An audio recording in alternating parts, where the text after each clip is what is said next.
사랑하는 성도 여러분, 어제 하루도 주의 은혜 가운데 평안하셨습니까? 2020년 8월 19일 매일 성경 말씀 묵상 시간입니다. 오늘은 에스겔 말씀 묵상 제 60번째 시간입니다. 다 같이 사도신경으로 신앙 고백하며 오늘 아침 말씀 묵상 시간 함께 시작하겠습니다. 나는 전능하신 아버지 하나님, 천지의 창조주를 믿습니다. 나는 그의 유일하신 아들 우리 주 예수 그리스도를 믿습니다. 그는 성령으로 잉태되어 동정녀 마리아에게서 나시고 본디오 빌라도에게 고난을 받아 십자가에 못 박혀 죽으시고 장사된 지 사흘 만에 죽은 자 가운데서 다시 살아나셨으며 하늘에 오르시어 전능하신 아버지 하나님 우편에 앉아 계시다가 거기로부터 살아있는 자와 죽은 자를 심판하러 오십니다. 나는 성령을 믿으며 거룩한 공교회와 성도의 교제와 죄를 용서받는 것과 몸의 부활과 영생을 믿습니다. 아멘. 오늘 우리가 함께 읽을 기록된 하나님 말씀은 에스겔 제27장의 말씀입니다. 오늘 이 아침에는 27장 1절에서 6절까지의 말씀, 그리고 26절에서 마지막 끝에까지의 말씀을 제가 이 시간 함께 말씀을 받들어 봉독하겠습니다. 27장 1절에서 6절, 그리고 26절에서 마지막 36절까지의 말씀을 받들어 봉독합니다. 여호와의 말씀이 내게 임하여 이르시되 인자야 너는 두로를 위하여 슬픈 노래를 지으라. 너는 두로를 향하여 이르기를 바다 어귀에 거주하면서 여러 섬 백성과 거래하는 자여 주 여호와께서 이같이 말씀하시기를 두로야 내가 말하기를 나는 온전히 아름답다 하였도다. 내 땅이 바다 가운데 있음이며 너를 지은 자가 내 아름다움을 온전하게 하였도다. 스닐의 잣나무로 내 판자를 만들었으며 너를 위하여 레바논의 백향목을 가져다가 돛대를 만들었도다. 바산의 상수리 나무로 내 노를 만들었으며 기띔섬 황양목에 상아로 꾸며 갑판을 만들었도다. 26절입니다. 내 사공이 너를 인도하여 큰 물에 이르게 함이며 동풍이 바다 한가운데에서 너를 무찔렀도다. 내 재물과 상품과 바꾼 물건과 내 사공과 선장과 내 배의 틈을 막는 자와 내 상인과 내 가운데 있는 모든 용사와 내 가운데 있는 모든 무리가 내가 패망하는 날에 다 바다 한가운데에 빠질 것이며 내 선장이 부르짖는 소리에 물결이 흔들리리로다. 노를 잡은 모든 자와 사공과 바다의 선장들이 다 배에서 내려 언덕에 서서 너를 위하여 크게 소리질러 통곡하고 티끌을 머리에 덮었으며 제 가운데 뒹굴며 그들이 다 너를 위하여 머리털을 밀고 굵은 배로 띠를 띠고 마음이 아프게 슬피 통곡하리로다. 그들이 통곡할 때에 너를 위하여 슬픈 노래를 불러 애도하여 말하기를 두로와 같이 바다 가운데에서 적막한 자 누구인고 내 물품을 바다로 실어낼 때에 내가 여러 백성을 풍족하게 하였으며 내 재물과 무역품이 많음으로 세상 왕들을 풍부하게 하였었도다. 내가 바다 깊은 데에서 파선한 때에 내 무역품과 내 승객이 다 빠졌으며 섬의 주민들이 너로 말미암아 놀라고 왕들이 심히 두려워하여 얼굴에 근심이 가득하도다. 많은 민족의 상인들이 다 너를 비웃으며 내가 공포의 대상이 되고 내가 영원히 다시 잊지 못하리라 하셨느니라. 아멘. 어제 26장에 이어 오늘 27장에서도 하나님께서는 두로에 대해 계속해서 말씀하십니다. 먼저 2절 말씀입니다. 인자야 너는 두로를 위하여 슬픈 노래를 지으라. 하나님께서는 에스겔에게 두로를 위한 애가를 부르라라고 지시하십니다. 애가, 즉 슬픈 노래입니다. 왜냐하면 화려함을 스스로 뽐내던 두로, 그리고 주변 나라들이 정말로 부러워했던 부와 막강한 군사력을 갖고 있었던 이 두로가 갑작스럽게 멸망할 것이기 때문입니다. 이 멸망의 원인은 13년간이나 지속된 바벨론과의 전쟁 때문이다라고 역사학자들은 말하곤 합니다. 하지만 오늘 성경에서 하나님 분명히 말씀하십니다. 바벨론을 두로에게로, 또한 마케도니아의 알렉산더 대왕을 두로에게로 보낸 이는 다름 아닌 하나님이시다라고 말입니다. 역사의 주관자여 통치자이신 살아계신 하나님 앞에 자기의 부와 화려한 권세를 믿고 교만하였던 두로는 결국 속절없이 한 줌의 재처럼 사라지고 말 것이기 때문입니다.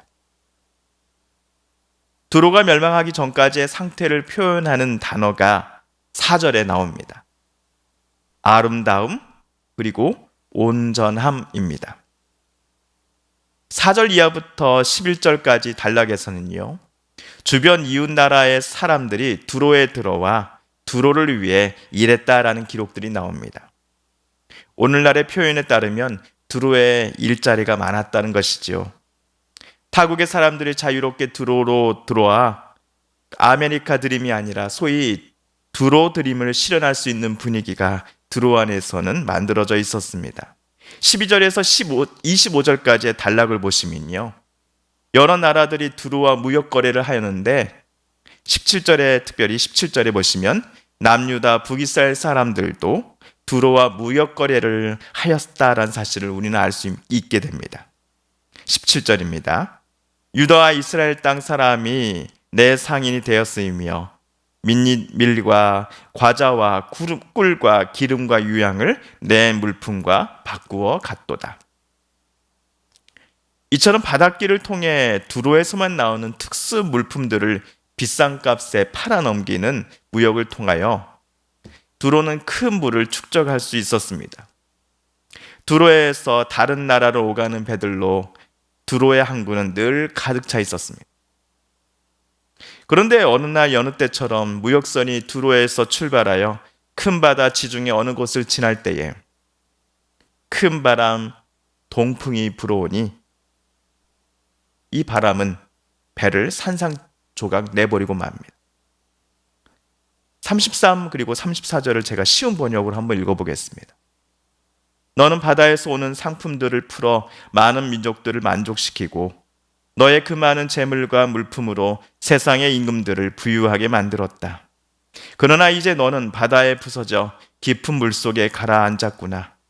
너의 물품들과 내 안에 모여있던 모든 사람이 너와 함께 빠져버렸구나. 에스겔 당시 두로가 멸망할 것이라고는 어느 누구도 예상하지 못했습니다. 세계적인 무역도시요, 무서운 아수르 제국의 공격도 막아낼 수 있었던 이 두로가 패망하게 될 것이다라고 혹시라도 말하는 사람이 있다 한다면 그 사람을 향해 수많은 이들은 미쳤다라고 이야기했을 것입니다. 하지만 오직 하나님께서만이 두로가 반드시 망할 것이다라고 말씀하십니다. 자기가 가진 부, 그리고 축적된 부를 통해 얻은 명예와 권세, 국제사회에서의 위치 등등에 힘입어 하나님 앞에서까지 교만해질 대로 교만해진 두로를 하나님께서는 반드시 치실 것이다라고 오늘 에스겔에게 하나님은 말씀하십니다. 오늘 두로를 향한 하나님의 심판 예고의 말씀은 우리 한국 사회로부터 극심한 비판과 또한 조롱을 거세게 받고 있는 한국교회 모두가 귀담아 들어야 할 하나님의 말씀일 것입니다. 저는 정광훈 씨라고 부르겠습니다. 그는 2019년 본인이 속한 백석 대신교단에서 목사 면직 처분을 받았음에도 목사를 사칭하며 계속 활동했기 때문입니다. 엊그저께 8.15 집회는 지금까지 우리들이 손해보면서도 묵묵히 참고 견디며 지켜왔던 방역 상황들에 모두 잿가루를 뿌린 것 같은 일이었습니다. 자가격리 준칙을 어겼고 심지어 입원한 병원을 몰래 탈출하는 등 우리 사회의 안녕과 국민의 건강을 심하게 위협하는 정광훈 씨와 그를 따르는 사랑제일교회 신도들에 대한 행태에 대해 수많은 이들이 분노하고 있습니다. 아마 그 뉴스를 들으셨던 우리 성도님들도 마찬가지의 심정이실 겁니다. 너무나 마음이 너무 아팠을 겁니다. 답답하고 또 이 사회의 이웃들의 괜히 우리가 미안해져서 눈물이 나신 분도 있을 겁니다. 교회라고 하나, 그 사랑제일이라고 하는 그 교회에서 참다운 교회의 모습이 보여지고 있습니까? 사랑제일교회라는 교회 이름이 무색하게 저 사람들의 모습 속에서 사랑이 정말 제일이라고 느껴지고 있습니까? 수많은 사람들은 정광훈 씨와 그를 따르는 자들의 모습을 보면서 두려운 마음이 듭니다. 무섭고 공포스럽습니다. 남들을 향한 배려와 그리고 자라나는 우리 아이들과 한참 배워야 할 우리 청소년들이, 자라나는 우리의 아이들이, 후손들이 마음껏 뛰놀고 공부할 수 있는 기쁨과 기회들을 저들 정광훈 씨와 그를 따르는 교회 신도들이 모두 지어버린 것입니다. 우리 아이들의, 청소년들의 권리를 마음대로 저들이 빼앗아가 버린 것입니다. 기성교회는 이 전 씨와 그를 따르는 자들의 교회와의 선을 확실히 그으려고 하고 있습니다. 우리 교단 총회장님께서 전체 회장님을 맡고 있는 한국교회 총연합회, 한교총이라 하죠. 이 한교총에서는 어제 중앙재난안전대책본부와 방역협조 간담회를 가진 후에 이런 발표를 했습니다. 정광훈 서울 성북구 사랑제일교회 목사는 정치와 종교를 분리되지 않아 예배 정신을 훼손한 사람이다.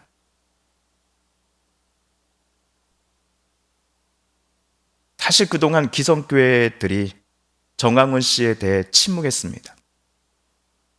방조했습니다. 모른 척했습니다.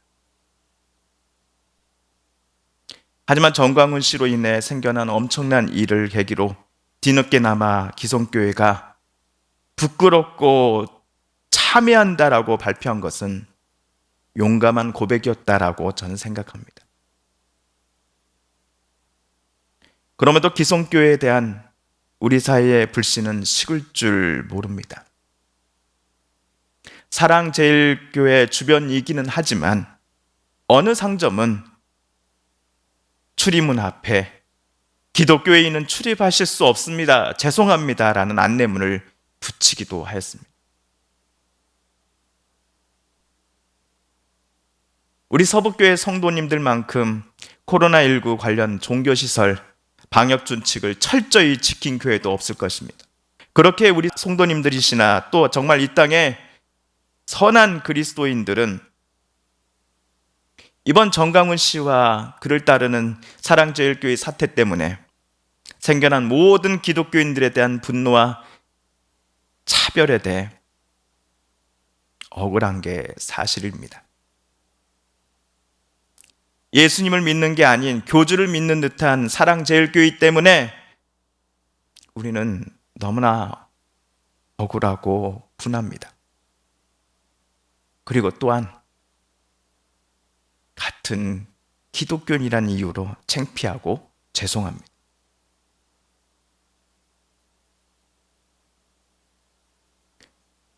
사람들이 신천지와 기성교회를 구분 못하겠다라고 말합니다.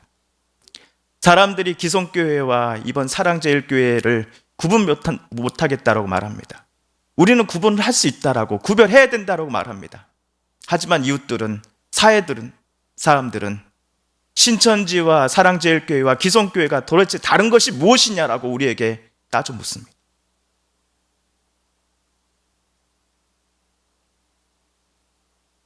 그렇게 우리 하나님께로 되돌아가야 합니다. 하나님으로만 우리의 심장이, 마음이, 우리의 삶이 하나님으로만 충만해야 합니다. 자기가 스스로 모든 것을 이뤄놓은 것인 양 쌓아 올렸던 부와 명예, 또 권세에 기대어 교만해질 대로 교만했던 오늘 두로의 모습에 10,000분의 1, 100,000분의 1이라도 100,000분의 1이라도 우리 교회에는 있어서는 안 됩니다. 하나님의 이름을 부르긴 부르나 정작 하나님의 자리에 권세와 또 권력에 대한 야망으로 가득 채워 있었던 거짓 선지자들의 모습을 우리는 과감히 거부해야 합니다. 오늘 말씀을 묵상하면서 이 찬송가 가사가 계속 제 마음에 맴돌았습니다. 세상 불기한 일함과 모든 명예 버리고 험한 길을 가는 동안 나와 동행하소서. 주께로 가까이 주께로 가오니 나의 갈 길 다가도록 나와 동행하소서.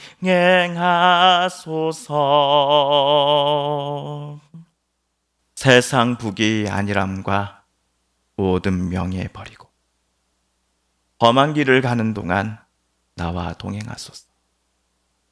주께로 가까이, 주께로 가까이 나의 갈 길을 다가도록 나와 동행하소서. 주님, 늘 주님과 동행하게 하여 주소서. 사랑하는 성도 여러분, 오늘 말씀 묵상을 통하여 우리들 각자에게 주신 말씀 기억하며 이 시간 함께 기도하기를 원합니다.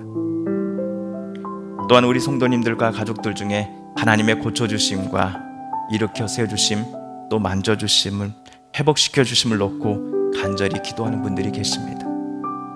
우리도 그분들의 이름을 부르며 이 시간 간절함으로 하나님 앞에 기도드리십시다. 하나님, 코로나19와 장마와 홍수와 비 피해로, 또 최근 사랑제일교회 사태로 신음하며 아파하며 공포와 두려움 속에 빠져버린 이 나라 이 땅을 하나님 불쌍히 여겨주시고 도와주시고 치료하여 주소서, 구원하여 주소서, 회복시켜 주소서라고 간절함으로 기도드리십시다. 마지막으로 우리가 가지고 나온 간절한 기도 제목 하나님께 아뢰며 하나님의 은혜의 보좌 앞으로 더 가까이 나아가겠습니다. 함께 기도합니다.